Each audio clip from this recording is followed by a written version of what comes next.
Kelly and David, they're on the mic, talking about things you gotta like.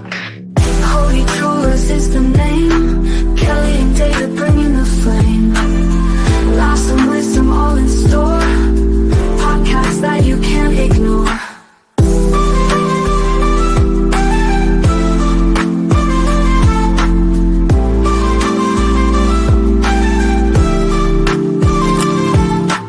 Kelly and David, they're on the mic, talking about things you gotta like. Here we are. Hey, how are you? Hey, good. How are you? I'm doing good for a Friday evening. It is Friday after all. Thank God. You're not in bed. Yes. And here we are with episode 4. Can you believe it? I know. It's exciting. We have a good one. I'm excited about this very much. I am too. We have an amazing guest today. We do.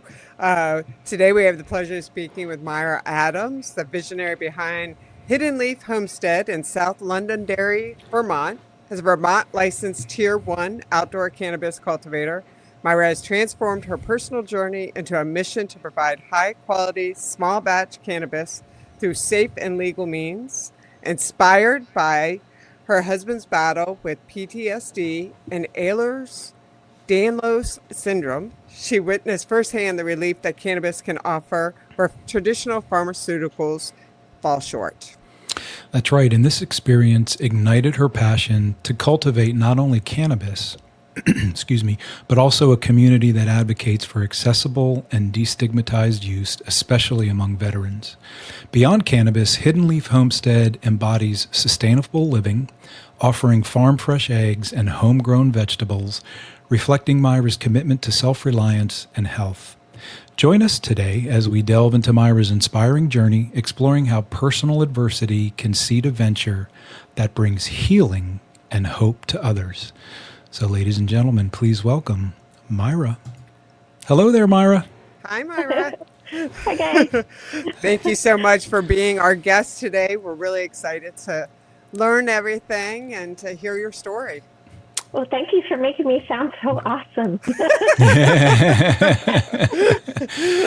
Yeah, well, what's great about it's great when a bio writes itself. So, I mean, so many things that you've done and amazing things that you're doing. So we're eager to find out more about it. Yeah. Absolutely. Yes. I guess when did you start thinking about doing this? Wow. I can tell you that growing up, I never thought that I would be a drug dealer, but here I am today. It's good to have a friend. No. A friend with weed is a friend indeed, as they say. Yeah.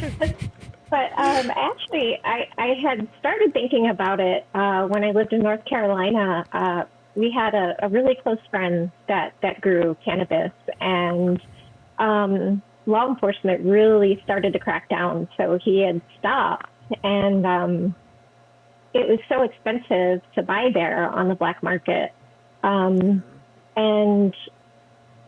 because of Matt needing VA care, he gets his health care through the VA.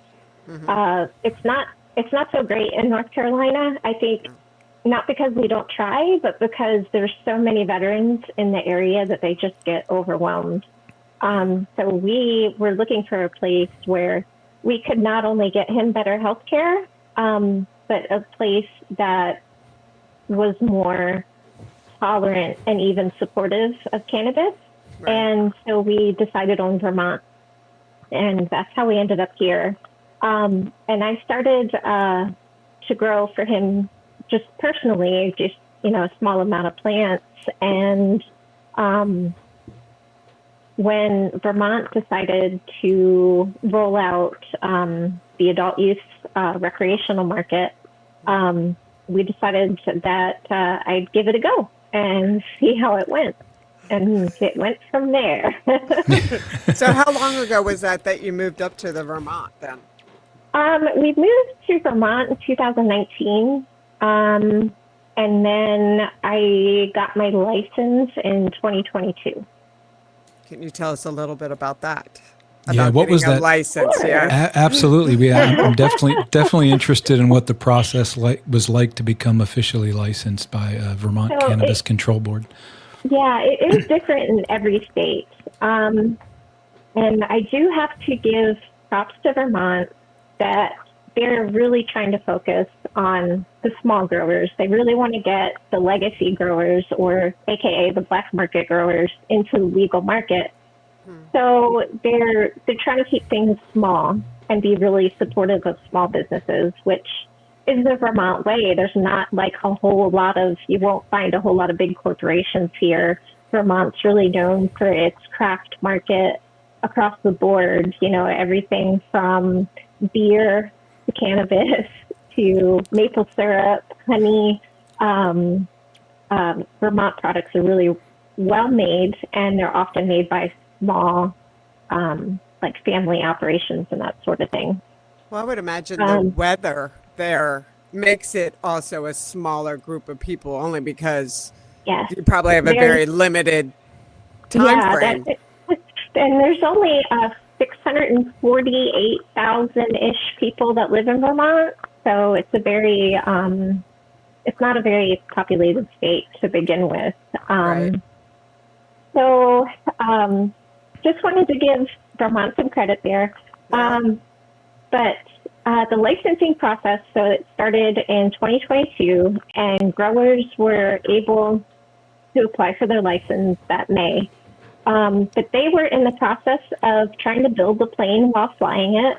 So not everything went according to plan. I fell through the cracks several times. The process was way more complicated than I anticipated, because I think about the plant way differently than, say, the government, particularly the federal government does. You know, in my mind, it's just a plant. But in the mind of the government, yes. The plant, there it is.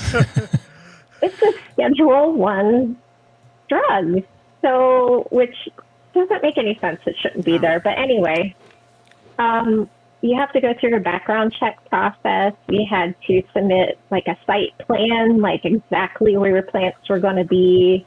You had to have insurance ready to go, which is very expensive for this industry. There also is still all kinds of fees. You have an application fee, your license fee, there's a local town fee, and it can get overwhelming. Sounds like everybody wants their piece. Yes, yeah. So I applied in May as soon as the application opened up, but I didn't have like all my ducks in a row. So my application got kicked back, and then I, fixed whatever was not right. And then I fell through the cracks a couple times, which delayed everything even more. So I didn't get licensed officially until like August of that year. Wow. And by that point, it was too late to actually, grow a harvest, to be able to have anything to sell.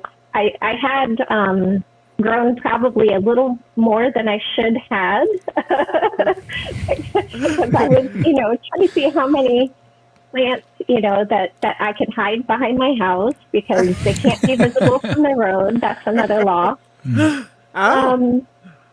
So I was like, well, I can't sell anything this year, but I could get things ready to get my greenhouse up and get ready for the next year.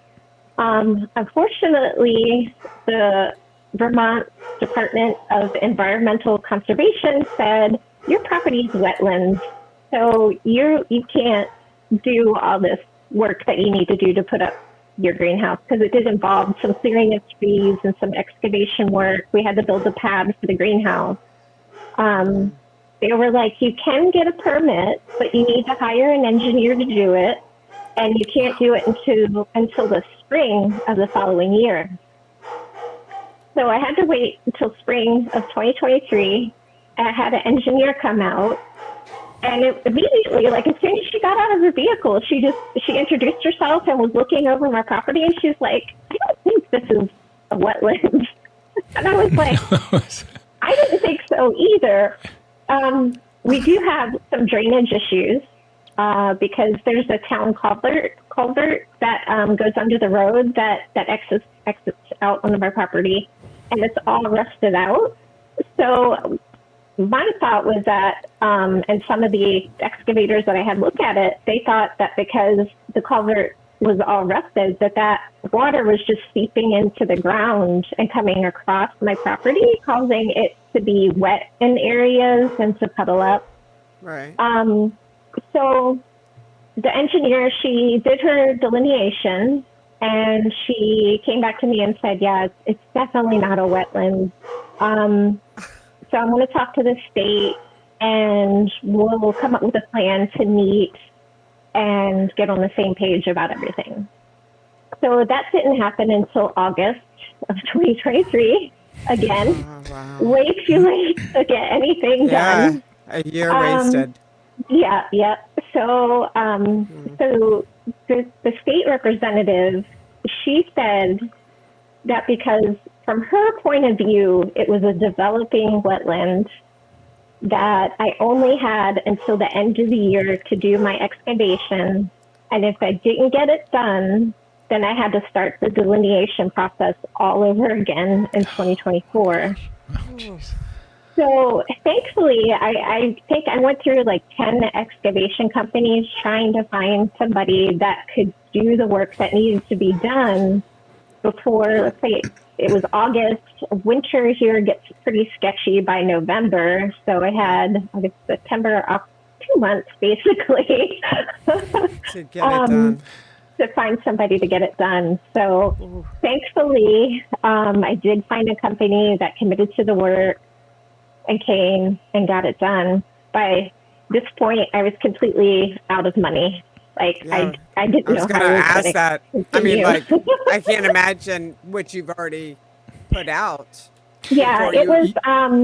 I had already I'd gotten a loan for my greenhouse, which was sitting in boxes in my driveway, taking up space this entire time. wow. So, and I'm paying interest on that because I have a loan on it, and I'm like, wow, I can't even use it. I can't even put it up yet. My gosh. So I was like, I don't know how I'm even going to pay for the excavation work because it was about $25,000 worth. And I'm also having to keep my license current. So I'm paying all the fees for my license, paying for the insurance, and I'm not making any money. No. So my neighbor stepped in because she really, really believed in what I was trying to do, and it broke her heart to see what I was going through. And she was like, I'm going to talk to my husband, and we're going to, take a look at our savings and see if we can't help you get this done. So she gave me a loan That's for amazing. $25,000. Wow. Oh my Because gosh. the bank, I had tried to talk to the bank about what was going on, and they were just dragging their feet. And I was like, I can't wait any longer. If I do, I'm going to have to go through this process all over again. And then it's just going to be pointless because I can't keep going through this cycle, Right. Right. Sure. That sounds incredibly stressful. I just wanted to interject. So just to kind of give our listeners an idea, and I will say that I was raised right, and so some of the things I've been told never to ask are: you never ask a lady their age, never ask somebody how much money they make a year. But I would be interested to know, like, startup costs just to get this thing going. I mean, I know you mentioned $25,000 for the. I mean, are we talking like $100,000 to kind of get, of seed money to kind of get things going to where you need them to be? It really all depends on your situation, because if you're a legacy grower and you're already growing, you already have everything in place that needs to be in place, then it's not going to be as expensive. But if you're like me and you're like, hey, I want to take this property and turn it into a homestead and put up a greenhouse, and it's, there's some issues you got to work out. Yeah, I'm in the hole quite a bit. Right. Yeah. I'm sure that kind of stuff would keep me up at night for sure. Yeah, But trust me, my husband, I think stressed him out a bit more than it has been to me. sure. Yeah. Well, never mind that you're in a brand new place in Vermont Yeah. from North Yeah. Carolina. I mean, Hmm. Yeah. it when you went to Vermont? I mean, were you just like pick a property and go, or is there a reason why you are where Um, you are? so to backtrack a little bit, we had decided a long time ago. My husband's wish was to just be able to have a piece of property somewhere in the middle of nowhere where he could go in the woods and just be left alone. And I think that's a common theme among veterans is they find peace in nature. Right. So I was like, well, let's make it happen. And we had looked at properties for a while and we're saving up and our credit was really good at the time. It's not so much now, but COVID happened and all that, but that's another story. So, I'm trying to do all this during COVID, Wow. But anyway, so back in 2018, we had been looking at the same property for like going on 3 years, and it so happened to still be on the market when we were ready to buy something. So we actually ended up buying 40 acres in Jamaica, Vermont. That is it's undeveloped forest land. So we thought that when my son graduated high school, we would eventually move here and build on that property. But my husband's health was declining more and more and more, and he was just getting more and more stressed out about being in North Carolina. And the VA was just really difficult to work with there. So we decided that we were going to move sooner than later. And the plan is that we were going to rent something until we could build on our property. Right. But it was so expensive to rent anything up here that it ended up being cheaper for us to buy a house than it was to rent anything. Wow. So fortunately, in 2019, the market is more of a buyer's market then. Right. So we were able to buy the place that we live in now. And we're only about like 10 minutes from our other property. So my husband can still go be in the middle of the woods whenever he wants to. So it kind of worked out well. So I figured what I would do with this property, which is only an acre, is just kind of do a mini version of what I had planned to do at our other property. But it turned out that our house needed a whole lot of repair work. So every penny I had has gone into fixing this house. Like, for example, our well was contaminated, so we had to have a new well drilled. Wow. Yeah, and we still need stuff like having all of our windows replaced, and our deck is falling apart, and so on and so forth. But despite all the challenges, we are still very happy to be here, and we absolutely love Vermont. But I hope I answered the question. No, you did beautifully. Yeah, absolutely. Do you ski or snowboard? I don't. Oh, okay. I thought that might be an appropriate question because of Vermont, but I should probably learn at some point. My son has picked up skiing, though. He does ski, so maybe I'll teach. Well, you're in a great state for that for sure. Mm-hmm. So can you talk just a little bit about Tier 1 being a Tier 1 cannabis cultivator? So I know one of the things that when I went down the rabbit hole a little bit, I was looking at a chart that talked about the different tiers, and it seemed like it was either based on square footage in terms of your canopy, and I think you had sort of mentioned to us in pre-production, it's also about the number of plants. Mm-hmm. But just touch on that a little bit, but also if you could just talk about who you're selling your product to, Mm-hmm. because I think when I initially heard about your background and those types of things, I imagined sort of this brick and mortar store. Obviously, you had your greenhouse, but then sort of this brick and mortar store where customers are coming in and you're selling to them. But that's not the case, correct? No. Yeah. So let me back up a little bit and go into 2024. And that is when, after winter, of course, I couldn't find any one person to help build the greenhouse. So we had so many different people. I wish I had a list. If I knew they were all okay with it, I would read all of their names because I couldn't have done it without them. But so many people came to help Like put a neighbors greenhouse up. and that sort of thing. Just people What's that? from your community. That's who kind of. Yeah, from our community, friends, my neighbor and her family came to help. So not only did she pitch in monetarily, but she also, volunteered. They come here from Sweden. Actually, they're working on fixing up their house to put it on the market. Instead of spending time doing that, they came over here to help me put my greenhouse up. They're amazing people. But finally in 2024, while I'm building the greenhouse, I'm also starting all of these seedlings. And it was a while before the roof was even on it, but all the plants were in there with just the sides up so that it would block the view from the road. But I had the best grow that I've ever had.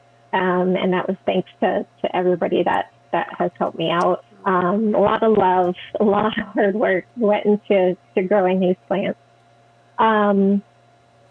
So like you had mentioned, I am a tier 1.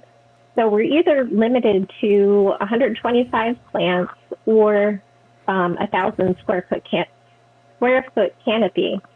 So I guess it depends on, if you have smaller plants, it might be better to go with canopy. My plants are huge, so it's better for me probably to go by plant count.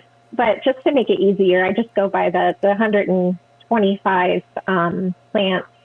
I grew way more than I could actually handle. I think in the end, I ended up harvesting 98 total plants. I had to cull some. Like you said, the weather here can be very, very difficult. And technically my greenhouse isn't finished. So, I had to deal with humidity issues and things like that. But. So how do you control the greenhouse, like in terms of humidity? Because I would imagine there's a lot of science behind this.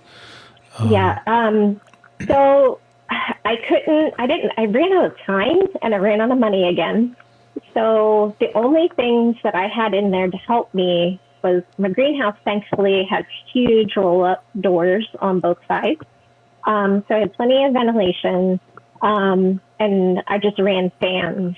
But one thing that I do plan to add this spring would be an exhaust fan to help cool a lot of that moisture out. But I have to build like a whole wall. And I want to put in an access door and some windows and an exhaust fan. And we also learned the hard way that I really need to put a wood stove in there because I ran 4 heaters, I believe it was, for 2 months.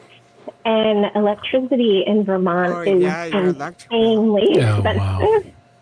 So I about lost it when I opened up the electric bills. I can only imagine. I don't know how indoor growers do it because the electricity cost here is just insane. So. Wow. Evidently, they track black market drug dealers by the amount of electricity that's being used. That's being used. That's one way they were doing it in North Carolina. How they were busting people was, they would. You got the lamps, the fans, the exhaust. Wow. The hot spot. So Myra, can you talk a little bit about your background? I mean, did you study science? Do you have a science background, or is this all Just a green DIY? thumb. Like you just right? Yeah. Like you took on the challenge and you made it work. Yes. When I get interested in something, I get obsessive about it. So my background, career-wise, is actually in the communications industry. I worked in the cellular world for a while. I worked in two-way radio communication for a while, emergency services type stuff. And also, I had been in and out of photography since high school. And I had my own photography business for about 6 years. That was doing really well. That actually made me money. I think that's smart to say it that way, because a lot of people are like, I'm going to be a photographer. Okay. Yes. Yeah. So that's great that you were successful at it. Yeah, it's definitely not an easy industry to get into now. Yeah, that's a challenging one. But I went to college for a little while, studied photography back when it was still film. So back in the film days. Yep. There's some kids that don't know what film is A now. dark Right. room? What is that? But that was a lot of fun. I ended up, I had to give it up because Matt, my husband's health was declining so much that he couldn't work anymore. And I was doing photography like on evenings, weekends, and working a full-time job during the day. And we had a small child at home. So Matt was very overwhelmed, and I had to choose either to stay at my actually 8 to 5 job or continue with my photography business. So I also had to factor in that I needed health insurance for me and my son, because at the time we weren't covered by the VA. We are now, thankfully. So I had to choose the stable paycheck and the health care over my photography business, because I just was so uncertain about it. And I didn't know if I was going to be able to make enough to afford to pay for healthcare coverage. Because we all know that's just a freaking mess in our country. And it just gets worse It's only and going to worse get and better. worse.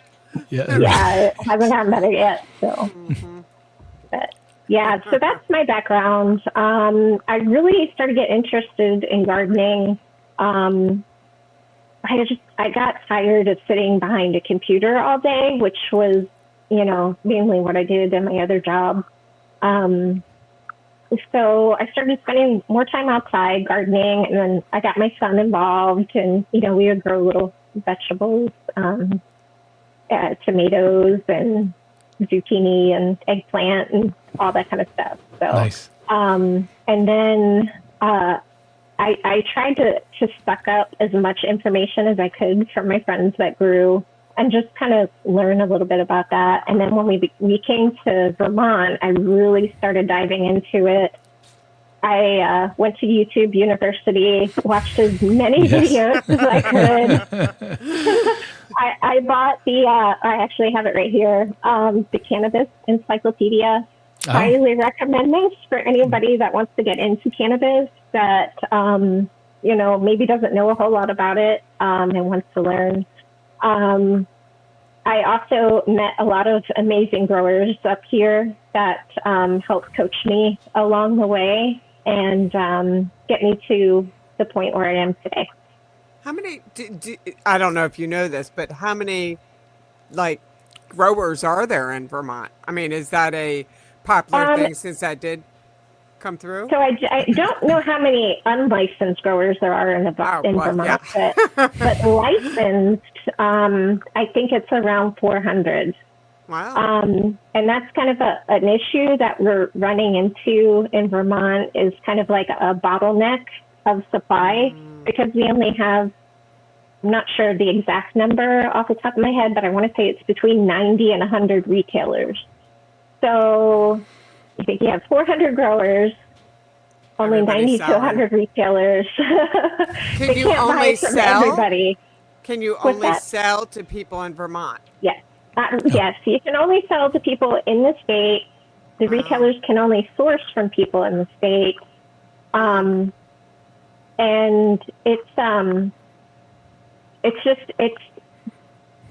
so hard financially. Every store is different. There are some stores that are owned by corporations, and then you have some retailers that are like me, just a person that wants to make their dream come true and start a dispensary. And capital is a huge problem. If you don't have a private investor or you get grants from somewhere, then it's hard to find the money to open up a retail shop or to start like an indoor grow or even an outdoor if you're just trying to get started.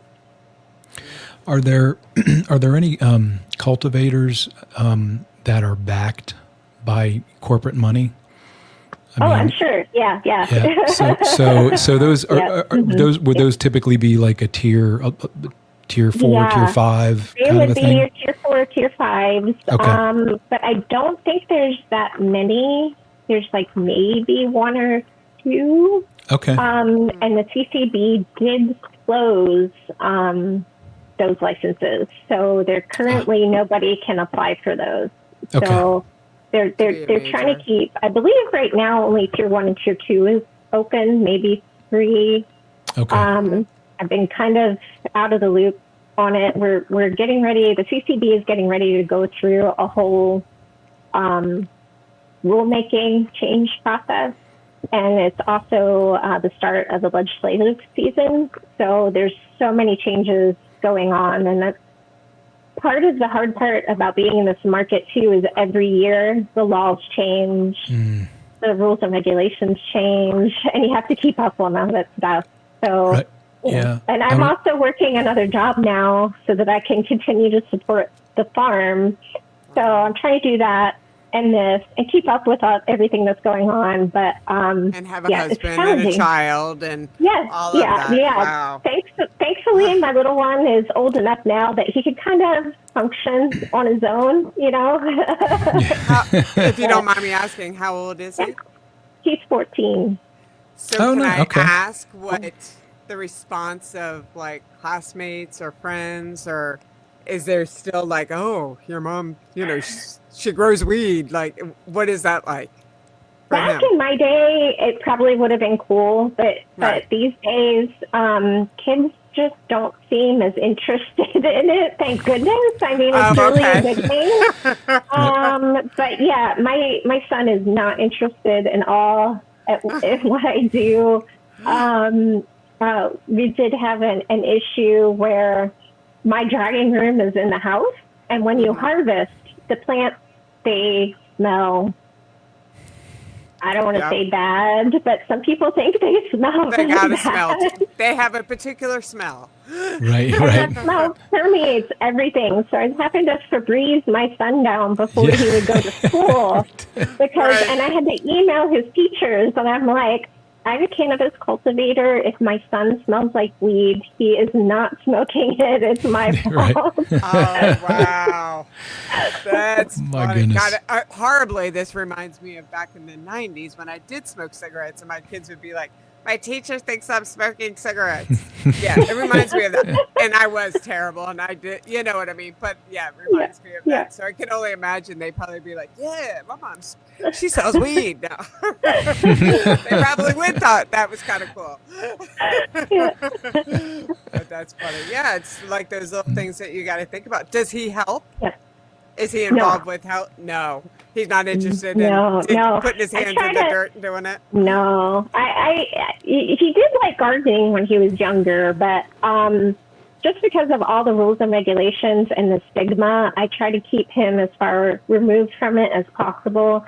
And the same with my husband, too, because, I think he would like to get involved more, but because he receives federal benefits, Social Security, and his BA award, I'm really petrified of him having anything to do with the business because I'll give you an example. So farmers that grew hemp, hemp goes through, I think it's regulated by the USDA. So there's federal money involved there. So if Right. they decided they wanted to grow cannabis, which is the same thing, but Right. one's more potent than the other, then they would lose their hemp license because of the conflict between state and federal regulations. And it's the same reason why we can't get capital or loans, and banking is such a huge issue, is because of the federal government, it being illegal. So nobody wants to touch it. Right. Right. So it gets very hairy when you. Sure. Yeah. I would imagine just trying to sift through all those regulations, like you were saying, they do change every year. Could, it's probably difficult. It's just, it's just a pile on top of everything else you're trying to do.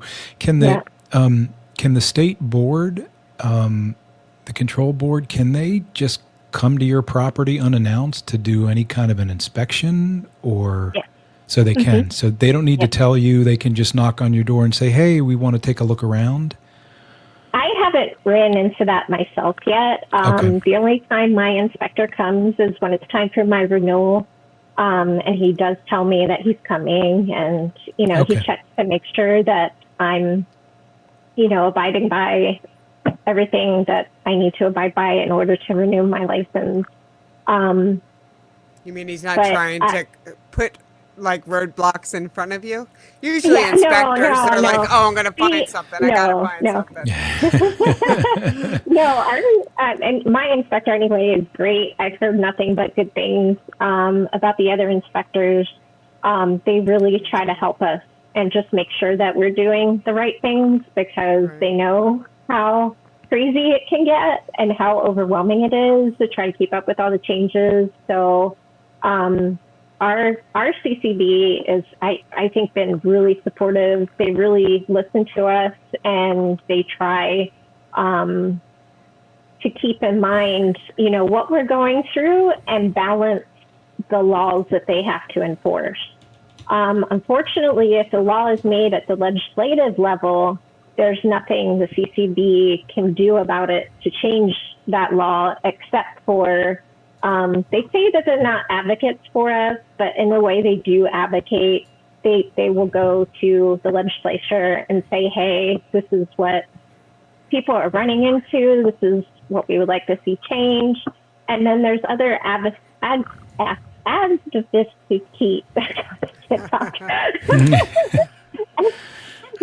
groups that try to help with that as well. For example, I'm a member of the Vermont Growers Association, and I'm also a member of Rural Vermont, which helps support farmers in Vermont and fight for their rights. As far as like changes in the law and stuff like that go. Do you find, I mean, just with, and I don't want to get all into politics, but do you find just conservative kind of, that conservative push that we're all kind of seeing? Is there, do you feel something? There's some of that, like, I was talking to someone I think it was on a VGA call, and there are some members of our state Congress that would like to repeal the program altogether and get rid of it, but it's not going to happen. I think that there's too many supporters on both sides of the legalization of cannabis. So fortunately, I don't think that's something that we really have to worry about. It brings money into the state. I mean, that's a huge thing, is the money that the state is making off of all of it.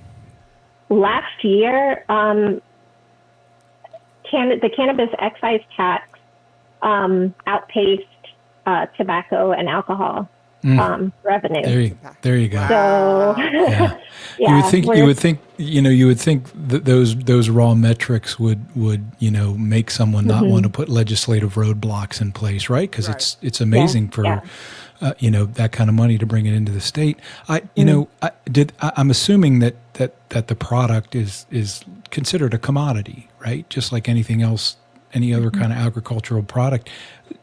Are there specifics? Like what am I trying to ask? What dictates the price of what you sell your product for? That is a really good question, because that is an issue, a very popular topic that we're going to be talking a lot about this year. Okay. Yeah, so everybody's familiar. I say you might not be, but what happened in California is the market was so flooded. All the big corporations just reduce the price, and move it as fast as they could, which put a lot of smaller cultivators and family-owned operations out of business. I think it's a lot more expensive there too, just to get licensed. So we call it in our industry a race to the bottom. And we're trying to avoid that here in Vermont. So I know, how much I need to sell wholesale to be able to survive. Sure. But then you have retailers that are like, well, I can only sell it for so much. So I need you to sell it to me for less so that I can pay my bills. Sure. So that's kind of the situation that we're running into right now. I've had some retailers tell me that I'm asking way too much money, but then I have other retailers that are corporate owned that don't bat an eye, that it's just not even a concern for them. Okay. So I completely understand where some of the smaller retailers are coming from, because they need to make up the difference somewhere. Right. And their license fees are astronomical compared to what mine is. Like for a tier 1 outdoor cultivator, the license fee is $750. But for a retailer, it's $10,000 a year. Oh, wow. So it's just, there's a lot, I think, that needs to change. And because not all the retailers can buy from all the growers that we have right now in our state, there's a lot of growers that can't sell anything. So what are they doing? What are they doing?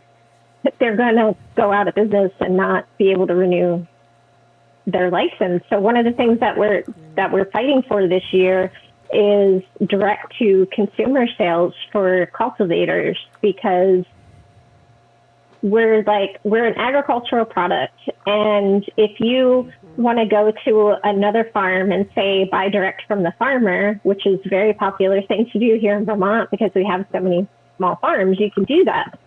But if you're in the cannabis industry, you can't do that. So our only option is to wholesale to retailers. So if they're not buying your product, then you have no options, basically. So it can get really difficult. Can I ask if you knew what you know now, do you think you would do it again? Wow, that's a really good question. I kind of have mixed feelings about it, because on one side, this has been the single most stressful thing I have ever done in my life. Right. Yeah. And it has caused a lot of tension between me and my husband. And we've been married for 25 years, almost 25 years now. And it's been really difficult. But on the other side, growing and being around these plants makes me so happy. Like, it's just the best thing that I think I've ever done. I enjoy it so much. I feel like this is what I should be doing. But I can't do it unless I'm able to make money doing it. So, right. Yeah. But time will tell. This year, we'll see if I am able to renew my license or not. So. It sounds like, a lot of people in your situation are kind of the chief cook and bottle washers. They're doing everything, that that it takes to make your business profitable. Yeah. It's not just growing. I also have to keep my website updated and market, to retailers. I have to package everything. I do all the trimming, not just the growing. Deliveries, if I'm going to deliver a product, I need to get it to the retailer, whether they're 3 or 4 hours away or 30 minutes away. Wow. So That's a lot. I guess that's true. Yeah, you can't just say, "Can you take that for me over to No, and drop this off for me?" There are very strict laws around transportation as well. So yeah. Do you have I'm sorry, David. Let me Oh, just no, ask go this real ahead. quick. That's fine. Yeah. Do you have something you carry with you to prove that you're a grower and you're allowed to transport, 50 pounds of weed or whatever Yes. it is? Yeah. Yeah. We do. We have to have our license with us, and not just our driver's license, but our cultivation license. We also have to have a travel manifest that has all of our information on it, as well as all the products that we're carrying, who it's going to, the times. If you stop anywhere, you're supposed to record it. Really? So if you got to go to the bathroom, oh wow! So if record that. I guess in case your car gets broken into or whatever. Yeah. Right. Wow. Yeah. Oh my gosh. It is very, very heavily regulated. Yeah. As It almost should be. I mean, I understand why. Yeah. I think it's extreme because I don't think it should be illegal to begin with, but Yes. but you do want to make sure that if you're going to consume it, that it's safe. It's not, Yeah. Well, Right. the testing is a whole nother subject. I was going to ask you about testing, because really what my question around testing would be, who can ask for any of that data? Like, does the state ever want to see those testing results? I would assume obviously the retail establishments that you're selling it to want to know, right? Because they want to know percentage of THC versus CBD versus all of that. And so can you walk us a little bit through that process? How that works, how much that costs, if that's something you want to share, and how important that is to your business. Yeah, testing is a huge cost. And not just testing, but Vermont is, I think, one of the few, if not the only state that charges for product registration. So for every product you sell, you have to register it with a CCB and pay a $50 fee. Wow. So, yeah. So if I individually package my own, let's say, an eighth of flower, I have to pay $50 to register it for every strain that I sell. A retail store, if I sell them my flower in bulk, then they are responsible for registering that flower for every different strain that they carry at $50 for each one. And this $50 isn't a lifetime thing, it's every year. So if you have the same product on your shelf and a year has gone by and you're still selling that same product, you have to pay that $50 again. So that adds up, which is another strain on retailers and growers and manufacturers. But as far as testing, we do have to test for cannabinoids. So that would be THC, CBD, I think CBG is in there, and there's like a whole list of other compounds. And then it's not required, but a lot of retailers like to have it terpene testing. So we have to test for that. Basically, it's going to help you sell your product if you have that. And then we have to do pathogens. We have to test for pathogens, as well as pesticides. So even if you don't use pesticides, you still have to test for it because there could be overspray from another farm or I heard a story of somebody's dog went through their grow and they had like a topical flea medicine that had gotten onto the plants, and that caused them to fail their test. So there's all kinds of stuff that can get on your product that you may not even know about. So we do have to test to make sure everything is clean and isn't going to hurt anybody. The cost involved in that, I know off the top of my head that our compliance testing has to be done for each strain at $200 each. Then you have your terpenes, which is $80. I think with the labs that I use, I think we have 2 different labs that we can choose from that are in state. So pricing might vary a little between the two, I'm not sure. Then you have your pathogen testing and pesticide testing. I always get the 2 mixed up, but I think it's the pesticides has to be done for each strain as well. And then it might be pathogens that we can combine. I would have to like look at my sheet because I can never remember exactly. I just don't know how you keep up. I mean, I am just like, oh my God.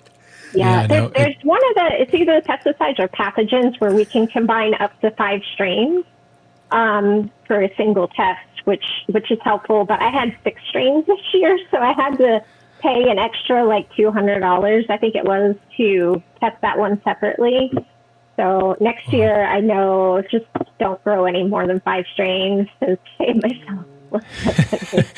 Do you have to hand deliver to the testing the testing place, or can you send it via the mail, or hand deliver it? Hand deliver. Okay, yeah, I guess that makes sense. So how do you? I wonder if there's any science behind it, but how do you come up with a name for each strain? Oh, that's up to the breeder. Oh, is it? Oh, okay. Yeah. Okay. So I don't breed yet, maybe in the way distant future, but that's the strain names are very interesting. They are, yeah. Fun. Yeah. Totally. So the breeder, so that's who you get your seeds from? Is that how that works? Yeah. Okay. Yeah. So you're allowed to get them from anywhere? Or is that only Vermont as well? Federally, it was decided, I guess it never really had been illegal, but the federal government did clarify that because seeds and clones or seedlings don't contain THC or enough for it to cause any concern, those are not federally regulated. So technically you can get seeds from everywhere unless the state decides that, no, you can't buy seeds. And I think there might be a couple states that still I could probably guess try them, to make that illegal. Yeah. So I bet you there might be southern kind of states down there. Yes. Well, that reminds me of like, I'm amazed, like, they have this big Delta thing that everybody is smoking now because you can go to a vape shop and get it, and it's not regulated, and I don't understand or haven't really looked in, but that you can go in and just buy it. Basically, what people decided to do to get around the laws against cannabis is they would take hemp and basically take large quantities of hemp and then somehow turn through chemical processes, create THC, Delta 9. I think is it Delta 9 or Delta 8? I think Delta 9 is the one THC. Yeah. So they would basically take these plants that are legal and make them intoxicating. And through some loophole, they're able to sell that. A lot of states, including Vermont, have made that illegal. so you can't sell that product in Vermont because Really? they don't want the people that have licenses to have to compete with that as That's well. fantastic. Yeah. Um, So why should you? Exactly. yeah, yeah, and it's also there's so much like processing chemically behind that. I mean, I don't think it's a really good idea to consume it. But that's just me. Right. Well, I mean, I think what somebody had said to me, it's kind of synthetic. It's Yeah, just, it's yeah, not, yeah, you know what I mean? It's yeah, not yeah. the same thing, but it's their way Hmm. of getting around it where they could probably go Hmm. into a 7-Eleven, maybe even get one. I don't know. Yeah. I mean, Yep, that's, you you know, could. Yeah. Yeah. yeah. Well, and I think Hmm. that's the scary thing is because you have, I mean, you hear, just all the chemicals, like you said, just Hmm. how did they get there? But And it's that's also unregulated, so you right. don't really know what you're getting if there's nobody forcing you to test things. Yeah. Um, so you don't really know what you're going to get there. Yeah. No, I think that's great that Vermont is making it, at least you're not competing against that. Hmm. Of course, Vermont's getting a lot of money from everything you're saying. I mean, they're Hmm. incentivized to make sure that cannabis is what's going to be allowed.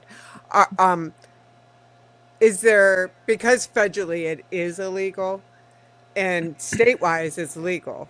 Can you just tell me how? I mean, I've always been interested to know, like, okay, the feds say it's illegal, but their state says it's fine. Yeah, How does that kind of work? It's weird. it is very strange to me that the federal government says, okay, we decided we're not going to enforce this law, Right. and states can do whatever they want. Right. Yeah. Now, are So you at all concerned that they could take that yeah, they away? could. I mean, particularly, this current administration does strange things, and you never know. You just Right. never know what's going That's to a nice word happen. for it. So Yeah. I mean, really. yeah, I mean, he could yeah, just wake up on a Sunday night at 2 o'clock in the yeah, morning and, Yep. executive order. Yeah. yeah, Right. There it exactly. goes. Yes. Well, Yeah. Yeah. Go are raid there any? all these legal states. Yeah. Yeah. Is is the product that you sell, is that in any way taxed federally, or is uh, that?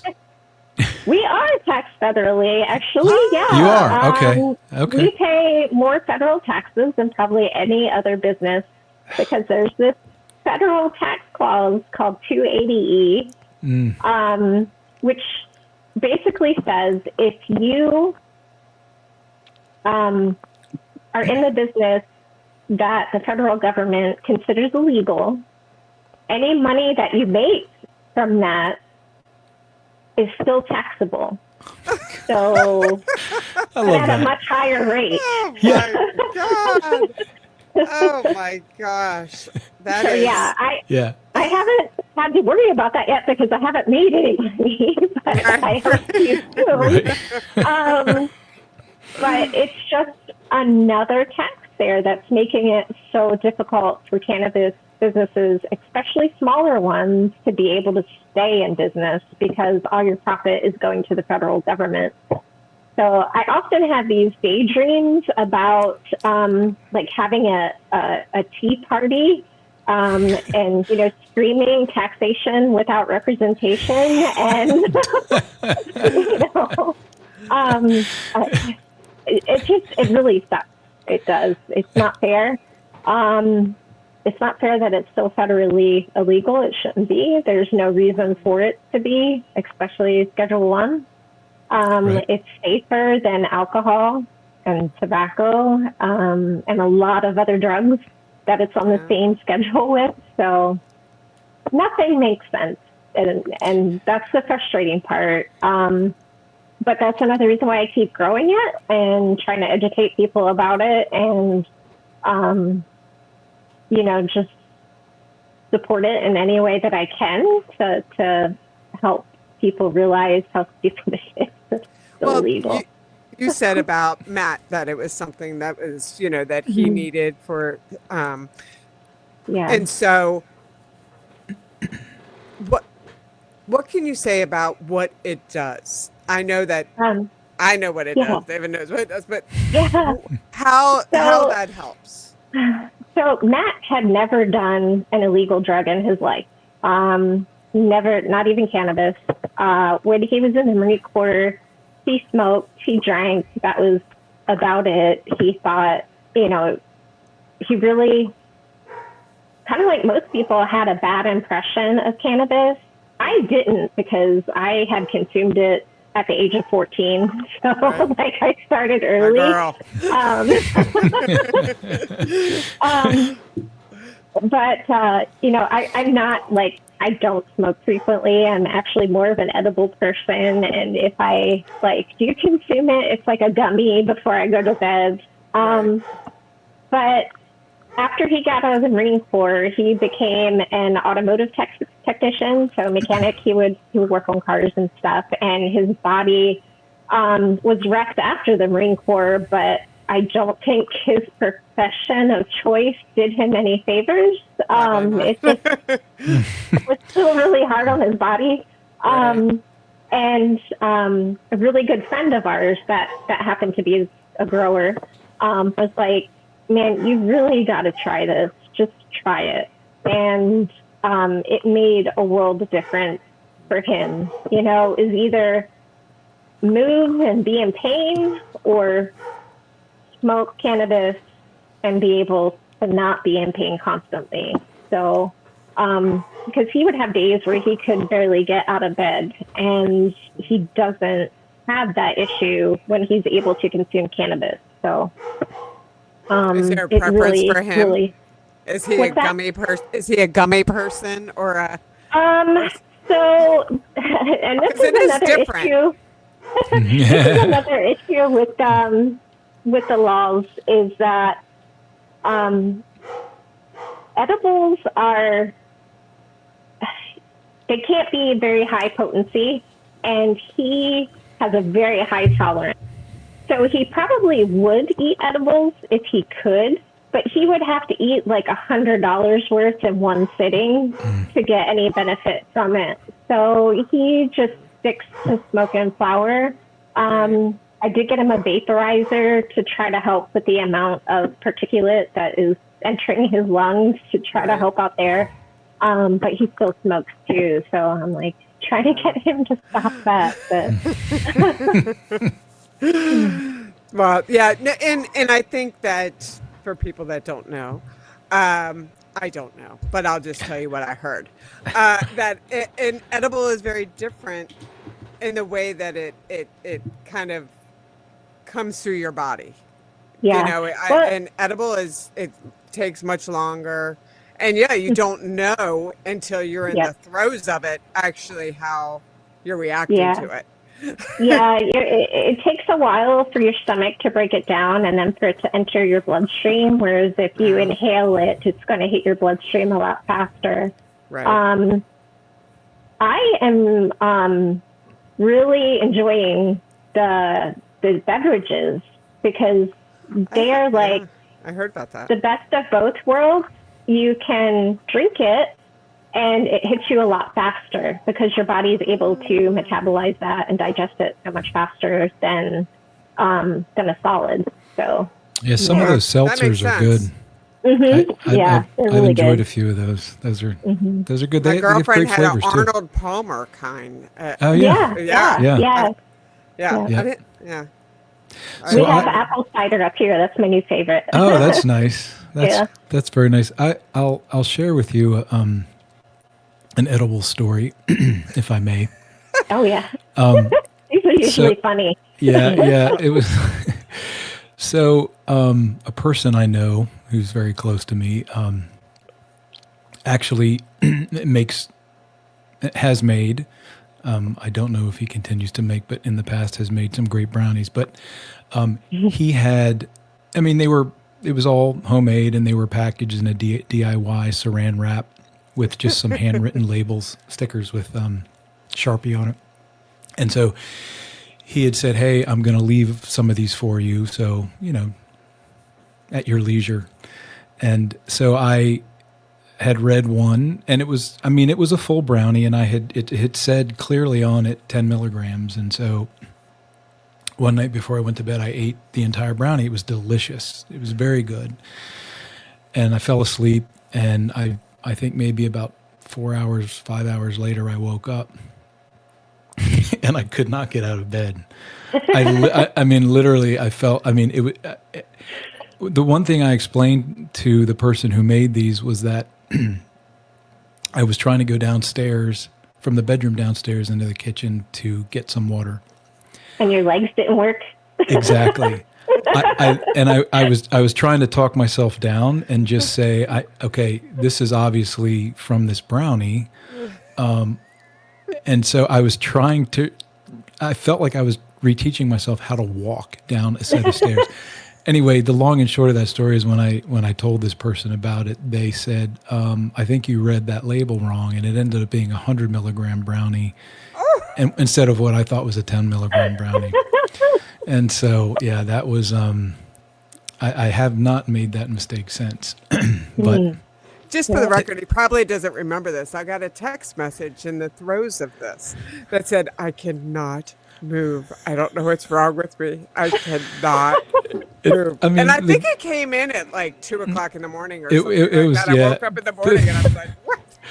I mean, the good thing was that I had enough presence of mind to realize that it was something in the brownie. And so I was like, I don't think I need to call 911. I don't want to go to the emergency room. So, anyway, that's my edible story. That would have been awesome. Yeah. I have a very similar brownie story, so I understand. But it is interesting how that, it has to go through the digestion and all of that, all of that science bit. So there is a bit of a delay. But yeah. When Stacy and I went to Colorado, he's so pure as white. So I was like, we're in Colorado. We're getting some gummies. We are going to real gummies. This son of a bitch, he had one. I was like, I felt like I was falling through the bed. And I said, are you feeling it? He's like, I feel nothing. Yeah.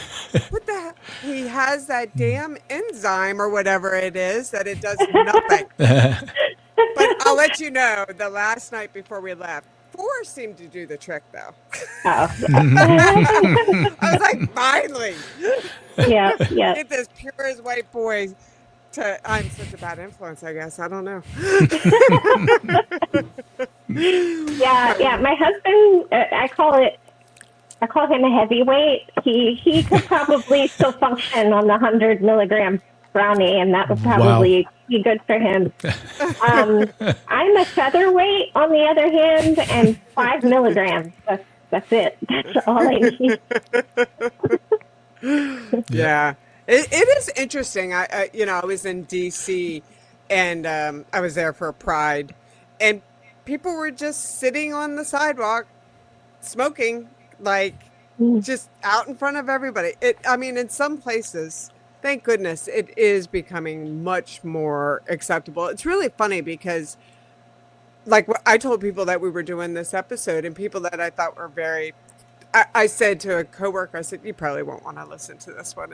And I told her about it. She was like, you don't think I've ever smoked weed? And I was like, no, I definitely do not. She's like, oh, it's so stupid. It's illegal.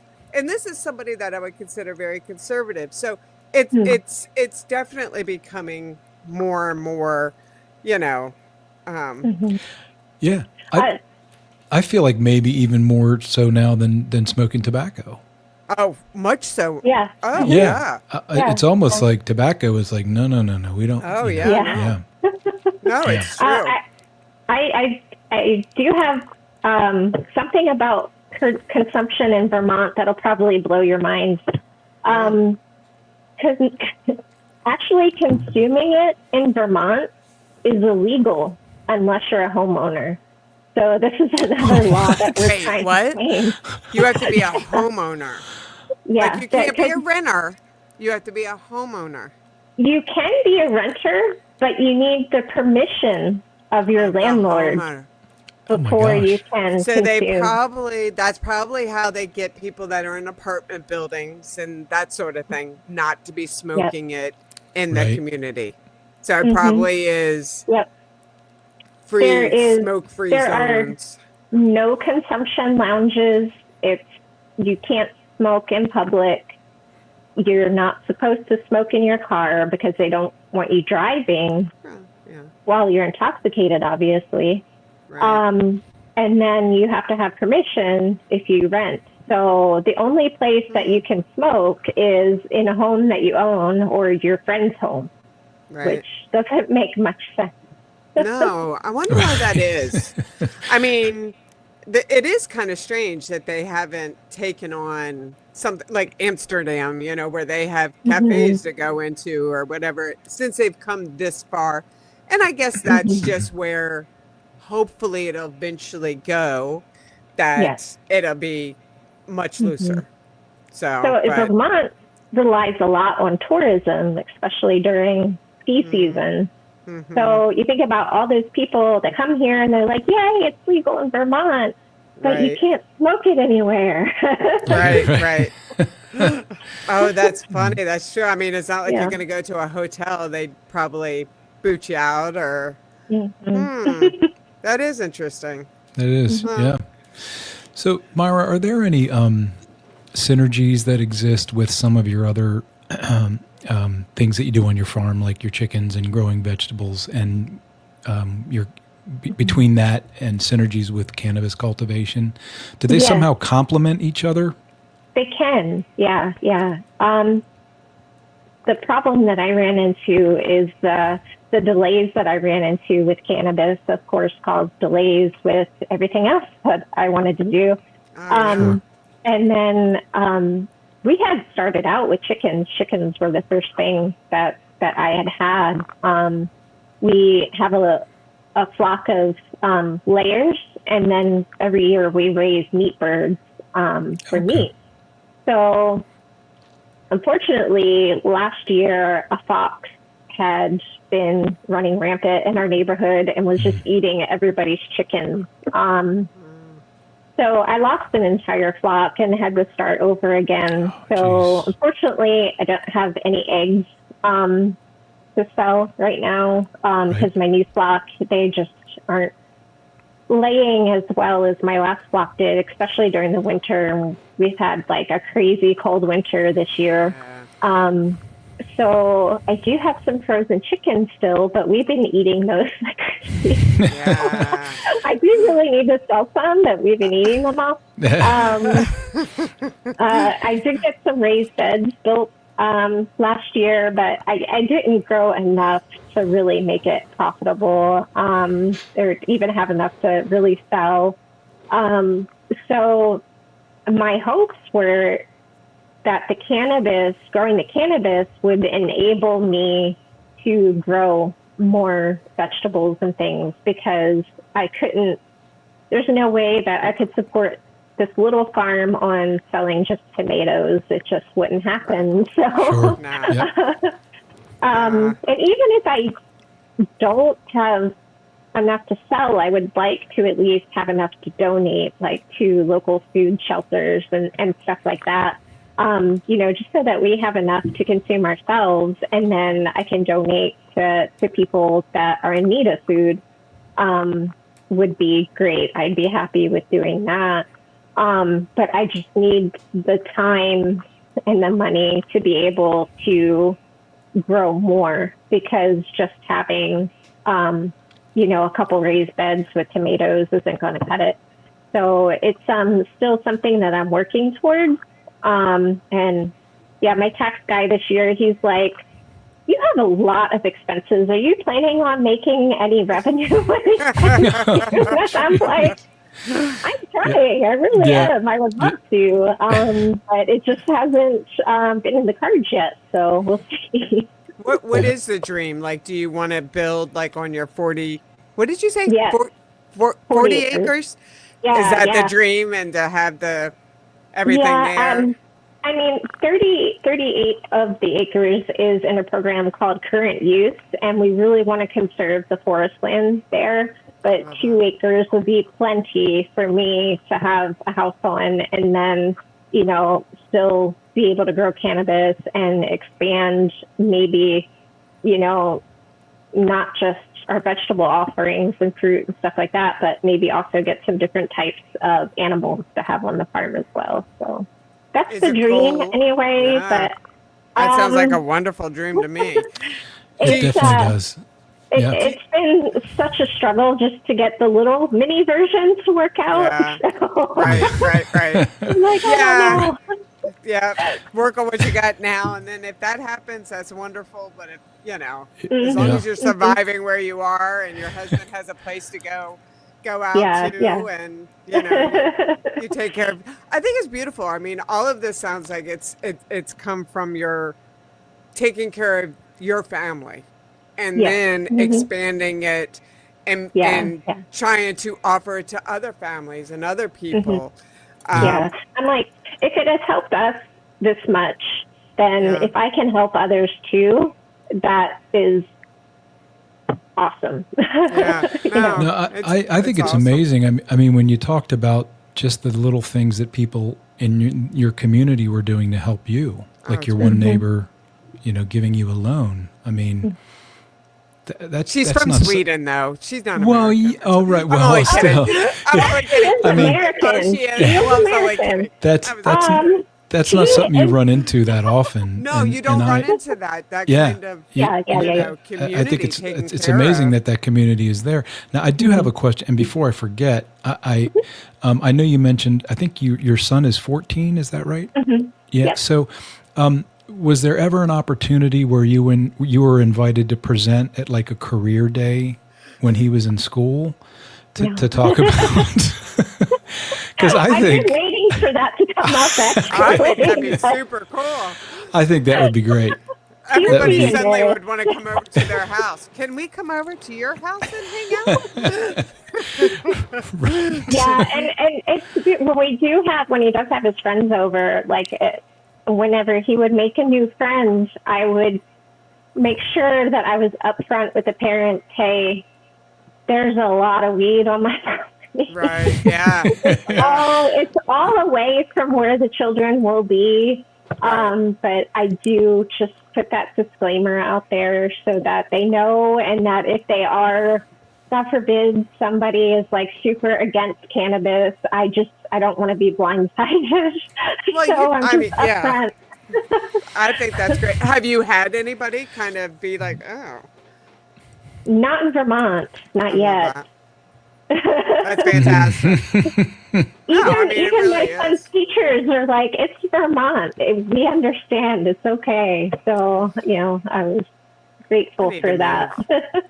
I keep on saying I need to move back up north, and this not quite that far up north, but maybe that'll have to be. So that's actually a question I wanted to ask you guys. Is it true that you're both from Maryland? We are. We are. Yep. Gaithersburg. Yeah. Well, me, Middletown. and Oh yeah. Gaithersburg. Myra, are you originally a Maryland girl? No, Stop really? it. Yeah. Where? Oh my gosh. Yep. What part of Maryland? I grew up in Baltimore, in a little town called Dundalk. Oh, I know Dundalk. We know. Sure. Yeah. Yeah. You said Baltimore. You didn't say Baltimore. Balmer. People, Bummer. when I tell people where I'm from, they're like, "You don't talk like you're from there." I don't think. Actually, you know what? It's funny. I had somebody the other day, a customer called, and she said at the end of it, she's like, I have a question. I was like, what? She's like, are you a Yankee? I was like, what? She said, you talk real fast. I said, I'm sorry. She said, it's all right. I'm a Yankee too. I talk fast too. Oh my gosh. But so I mean, people have pinpointed me from Maryland. I think it's so funny. Yeah. But you kept up with this, not like my husband. At first, like we would talk on the phone or something, and I'd be like, come on, Yeah. galley up, come on. Oh my God. I can hear it now. Yep. Yeah. No, you kept up well. Do you both live in North Carolina now? No, I'm in Durham, but Yeah, I Okay. still live in Maryland. I live in Frederick. yeah, Okay. yeah. Yeah. So I mean, there's still a lot of mullets floating around, and occasionally you'll see a bars and stars on the back of a truck window. But I mean, for the most part, we like it here. Yeah, So I love I grew Maryland. up. I grew up in Maryland, and I moved when I was 20. And then I spent 20 years, almost 20 years, in North Carolina. And I've been in Vermont now for almost 5 years. So, Wow. yeah, it was a culture shock moving from Maryland to North Carolina. Oh yeah. Um, Uh but I'm glad that I went there before I came to Vermont, because straight from Maryland to the city life, straight to Vermont would have been like, I don't Yeah, think I that would have could been handle night or this. day. That is true. When I first moved to North Carolina, I was in uh, Sanford, which is kind of right above Fayetteville, and I mean there was nothing. And I came from Maryland. I was like, where the hell am I? Of course, rent was nothing, and I mean it Yeah. was cheap to live there, but yeah, I didn't like it. I love Durham. It gives me a nice little mix of, the city, but still 10 minutes to the country. Yes. So, Hmm. but I do miss Maryland a lot. Yeah. Do you miss it at all, Maryland? I do and I don't. Like, when I was younger, I thought I'd never leave the city. Like, I love Fells Point, but I Right. hung out Yeah. there all the time. But then after moving to North Carolina and being there for a while in the quiet and, by the beach, um, it was nice. And then we would go visit Baltimore, and I'd be like, I can't wait to go back to North Carolina. Well, that's true. I do like that I'm far enough away from like the city. Yeah. I'm not right in the thick of it because I have Yeah. found I love the country. Where you Yeah. live sounds so wonderful. It, Um, it's, It it's pretty sounds nice. amazing. yeah. Well, Um, it's interesting too because I believe Vermont is a constitutional carry state, it right? is. So Yep. you don't need a permit to carry, Yeah. right? You can just They call us liberals with guns. Ah, listen, we might which all. Well, well, I might end up there myself. well, interestingly enough, I kind of brought that up because there was one question I meant to ask and I forgot.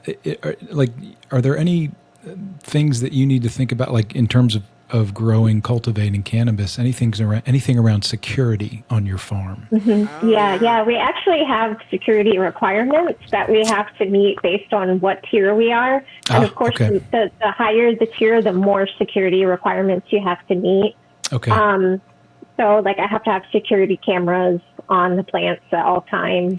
So that's Gotcha. a big one, Oh, wow. which I would probably do anyway. Most people have cameras on their plants just to make sure. There were a couple of growers that were kind of co-located in one location that got hit by somebody actually cut a hole in their fence and tried to steal a bunch of plants. But because they had the cameras and stuff up, and they caught the people. But it's sad because if somebody takes your plants and steals them, even if you get them back, you have to destroy them because Right. Oh, it's right. you don't know what has gotten onto them and how they've been treated or what's happened to them. So that's a total loss for the grower when that happens. Immediate. That's Um, awful. Yeah. Yeah, but the good thing is that we can call the police because we're not an illegal grow operation. Right. So we do have the benefit of being able to at least catch the people that were to do that if they, Are you it's terrible that it competing happens. since it's What's that? legal? Since it's legal. Are you competing with those like black market kind of people? Or is that something that people are Yeah. trying to do? Yeah, there's still a big part of the market. I mean, it's kind of hard to tell, how much they impact it, but there's still really great legacy growers out there. And to be honest, if they asked me if I would recommend for them to get into the legal market, I would say no. If you're able to make money and you don't mind the risk involved, then I mean, it is so hard for legal growers right now, and we lose more money than we make. So until that changes, I honestly wouldn't really recommend that anybody try to go this route. Sure. Well, it sounds to me like everything that it took financially, spiritually, time, everything. It sounds like your startup, it at least I might be wrong, but at least as a tier one, that's almost like a wash. you want to be able to survive, like you were saying, be able to sell your product so you can survive. Mm-hmm. It just seems like impossible odds to be able to Yeah. become successful. It just seems just one hurdle after the other. And hey, let Yeah. me get my piece. Let me get my piece. Let me get my piece. Yeah, It's like, everyone wants a piece of it for sure. Yeah. Well, it's interesting because I know a family member who actually grows grapes, and they sell the grapes wholesale in Loudoun County to winemakers. But one of the things that I've heard her say before is if you have grand ideas about starting a winery, you're going to need kind of this. This is what your startup costs are going to be. But they say don't expect to make money for at least 10 years. Mm-hmm. And I'm just curious, is there any kind of data around that? Like, or at least what you've experienced. Does it take 4 years, 5 years, 6 years, 8 years to become profitable?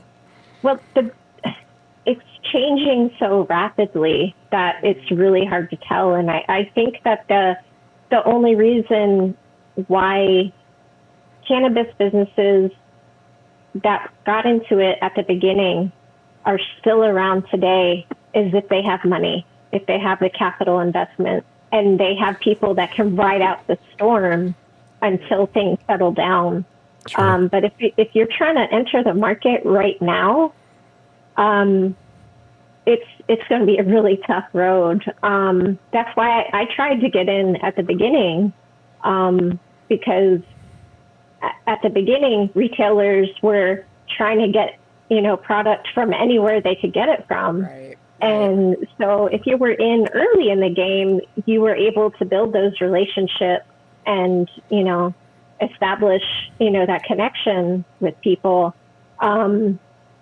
At this point, everybody's kind of already got their contacts and connections and who they want to buy from and who they don't want to buy from. The kind of good thing, I guess, is that every store that I've visited so far is completely different. Some stores just want to focus on the people that want high THC product. Other stores want to focus on wellness, and they kind of have more of like a variety. There's other stores that have another business and just decided to add on this cannabis to see if they could make some money from it, from tourism and things like that. So it really is, it's different everywhere. And then you have every state that's different. Most states that have been in the game for a long time, like California, are struggling. So the rules are changing all the time. Every year it's something different. We don't know how federal rescheduling or federal legalization is going to help or hinder our market. It's quite possible that it could crush craft growers. But if you look at, say, the craft brewery industry in Vermont is thriving. Now, I think when I looked it up, there were about 90 breweries in Vermont. So it's not like 400, like we have 400 growers, Right. So it's got to even out, somehow. And I think that the market is just so volatile. It's really unpredictable at the moment. It sounds like it. Is there any kind of chatter on the street amongst cultivators in the state about, what this new administration might do that could affect what you're doing, your business? I think that we're so focused right now on state regulation and the new legislative season that that's really everybody's main goal, is to focus on the things that we need here in the state. The people in the federal government have been back and forth about legalization for so long now and talking about it happening or being descheduled. And it's like everybody is dragging their feet. And I think a lot of it has to do with like financial interests. Like, for example, the alcohol and tobacco company are going to do everything they can to lobby the government to not legalize cannabis because it's already been proven in areas where cannabis is legal that alcohol consumption decreases. So you have people that are going to be harmed by the legalization of cannabis. Right. And those people are going to keep fighting to keep it illegal. Sure. Everyone's just trying to protect their own interests. I get it. Mm-hmm. Exactly. I'm really surprised that it did not under the previous administration. I thought that there was They really tried. yeah, They tried they really did. hard. I mean, everybody always talks about it when they're running, so I only listen to about a speck of what any of that kind of chatter is. But I really, I thought that I thought we really had a chance to make that. Yeah, change. the DEA kind of dropped the ball. So you were like, we can't make that decision. I don't know what you're talking about. Yeah, it's unfortunate, but well, I think your story has been, I mean, just inspiring. I want to take a Xanax on behalf of you because actually, I'm sorry, a gummy on behalf of you. Right. Sorry. Yeah. Yes. Honestly, I don't. I mean, obviously you've got an amazing mind in everything that you've done to get it to this point. An amazing business person, obviously. It is inspiring. It truly is, and it's great to hear stories like that. The one thing, and I know I had showed both of you this prior to going live, or not live, or recording, but I have this shirt, and I just wanted to you have to show it off. Yes. So definitely support your local farmer in any way that you can. We think that's important. Myra, is there anything that you didn't say that you wanted to leave us with? Oh, probably. Like talk forever about, the world of cannabis and, what everybody's going through and what we're fighting for. So I would like to say if there's still people out there that, for whatever reason, still have negative thoughts about cannabis, to please talk to people that use it and do more research about it and, read real scientific studies, because there are people that still think, it's the worst thing on the planet, and it's not. And the whole reason behind it being categorized as illegal in the first place was based on racist thoughts and ideals and just bad politics. So if you don't believe me, please read, research. The story is even in the Cannabis Encyclopedia. The first part's all about history. That's awesome. Wow. Well, the one thing we should have set this up. I don't know if you want to talk about, if you want to just kind of give your information out about. Yes, please. About Homestead. Here, hang on a second. Should we share the website? Okay. It's. I'm sorry. It's. Just tell me. Oh, Hidden Leaf Homestead, right? Homestead.com. Got it. Yeah. Okay. So here, let's see if we can. Can I share that? I think we should share it. Let's try that. So there it is. Right there. That's Hidden Leaf Homestead. That quote by Carl Sagan is phenomenal. We'll read it. I will read it. I don't. Do you want to read it, Myra? Because I don't know if I can do it justice. You post it. Yeah, sure. You do. Yeah, yeah, I can read it. Okay, so it says the illegal. If I can talk, we've had you talk for a while. The illegality of cannabis is outrageous, an impediment to the full utilization of a drug, which helps produce the serenity and insight, sensitivity, and fellowship so desperately needed in this increasingly mad and dangerous world. And that to me is just so timely right now. Yeah. That the increasingly mad and dangerous world. So yeah, that is hiddenleafhomestead.com. So please visit that. It's definitely worth your time. Myra, thank you. Yeah. I feel like thank you isn't enough. I know. feel like we need Actually, what confetti would be cannons enough and would music be- and We just need to go visit. Can we visit in your house, Myra? there you go. And, you know, Yeah. I mean, you're the homeowner. We can visit you in your house, Well, right? actually, it depends on where we're at in the house because on-site consumption is also illegal. Oh, that's a you good. can't smoke it where you grow it.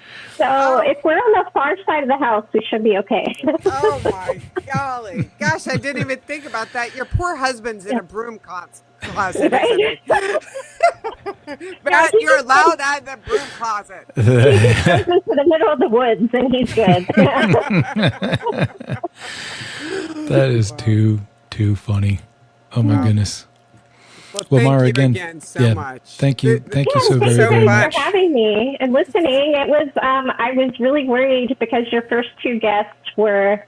I was like, wow, I don't know how I'm going to follow them, but they were amazing and had amazing stories. So, And your story is sharing amazing as well. We've been so lucky. So, thank you. We have been so lucky. We And you- really have. Yep. You just keep that streak going. Thank you so much. Yes.